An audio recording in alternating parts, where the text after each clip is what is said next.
Look at the star on your chest and tell me what you see. Is it a symbol of dominance or is it a target? For 30 long years, we have been chasing the ghosts of the 90s, triplets who moved like gods, and a doomsday defense that inhaled the hopes of the league. But today, the reality in Frisco is cold, hard, and unacceptable. We sit here in the dawn of 2026, staring at the wreckage of a 7-9-1 campaign. 7 wins, 9 losses, and 1 tie that felt like a funeral.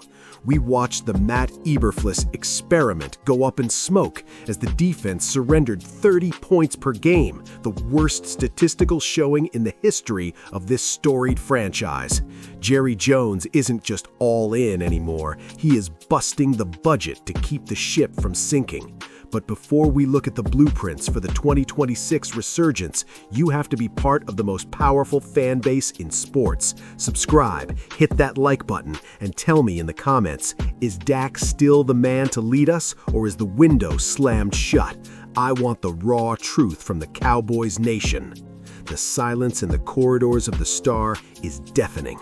You walk past the trophies, past the portraits of Landry and Johnson, and you realize that the shine is fading. While the rest of the NFL gears up for the divisional round, we've been sitting at home for 2 weeks, wallowing in the stench of a D-grade performance.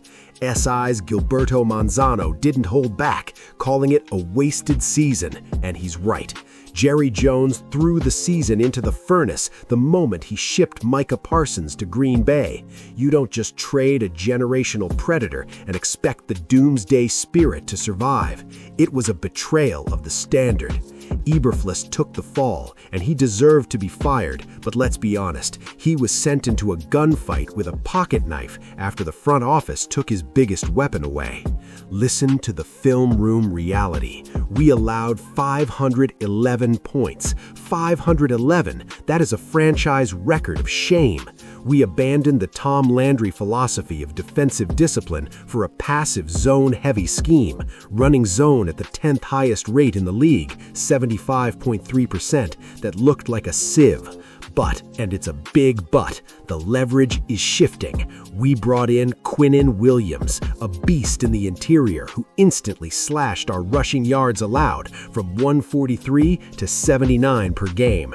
We used the cap space saved from the Parsons exit to lock down Tyler Smith and Deron Bland. We are building a fortress from the inside out. There is even a whisper in the wind that we can now afford to keep George Pickens, the man who gave us 1,429 yards of pure adrenaline, while CeeDee Lamb dealt with that high ankle sprain.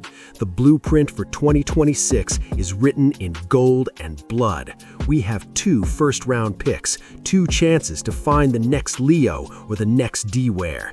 If Jerry hits on these picks, the Parsons trade goes from a disaster to a masterstroke. We are talking about a reclamation of America's team.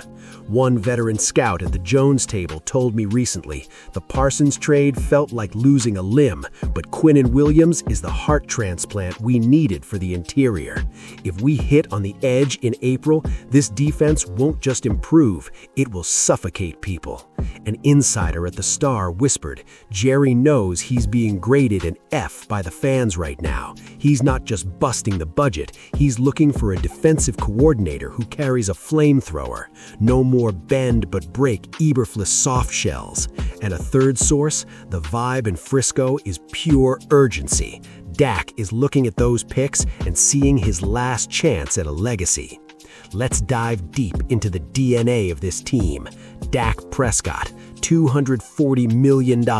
He carries the pressure of Roger Staubach's precision and Troy Aikman's poise, but he's doing it in an era of unprecedented scrutiny. He put up elite numbers, but without a defense, he was a captain on a sinking ship. Then you have CeeDee Lamb, the heir to the number 88. He is Michael Irvin's playmaker spirit reborn.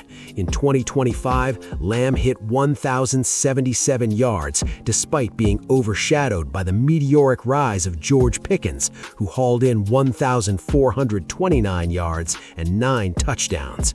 We have 22 pending free agents, including Javonte Williams, who the team is prioritizing for a multi-year extension, and Pickens himself. This is the moment where the Jones family legacy is on the line. Are they the architects of a new dynasty or the curators of a museum? The tactical shift is mandatory. We cannot allow 30 points per game and call ourselves Cowboys. We need a coordinator who understands that the star is a target for everyone else, so we have to hit them first. The transition from the Eberflus scheme has to be a return to the doomsday roots, aggressive, gap-shooting, and violent at the point of attack. With Tyler Smith anchoring the line like a modern-day Larry Allen and Deron Bland ball-hawking like Everson Walls, the ingredients are there, but the recipe needs the heat. And we are getting a preview. On January 27th, the 2026 East-West Shrine Bowl lands at the Ford Center. 2 of our own are getting the test run of a lifetime. Lunda Wells, our tight ends guru, takes the head coaching reins for the West. And Aaron Whitecotton, our defensive line coach who interviewed for the DC opening, will be calling the plays as the defensive coordinator for the East. This is the ultimate audition. Whitecotton is inside the lab, working with the 2026 prospect class, showcasing if he has the schematic juice to be the successor to the throne. Hear me clearly. 2025 was a sacrifice at the altar of the future. It was a disastrous year by any metric, but the cap flexibility we have now, with the potential to create over $100 million in space through restructurings, is a weapon. We have the space to sign Jadeveon Clowney. We have the space to bring back Pickens. We have the space to bolster the backfield with Javonte Williams, but it all comes down to those 2026 draft picks and the identity we forge right now at the Star. Jerry Jones said the 2026 season started the Monday after that humiliating Week 18 loss to the Giants, and he's not lying. He's incentivized to do something dramatic. The burden of the Star is heavy. It requires glory. It requires the fedora-wearing discipline of Landry and the swagger of Jimmy Johnson. We are at a crossroads in Frisco. The 7-9-1 record is the bottom. The only way is up. Jerry World is waiting. The Red Sea is parting. Stand up, Cowboys Nation. The resurgence starts now, or the Star fades into obscurity forever. We are the Dallas Cowboys, America's team, and it is time to act like it.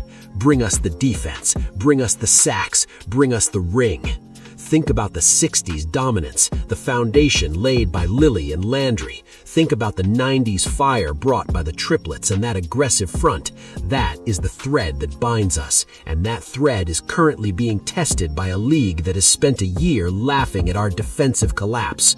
Whether it's Jonathan Gannon, Christian Parker, or Jim Leonard, the next DC has to be a predator. We cannot allow 34 points to the Giants in a season finale. We cannot be 28th in defense. Frisco pride, Jerry World, the Star, it all means nothing without the gold. It all means nothing without the ring. Cowboys Nation, keep your head up, but keep your standards higher.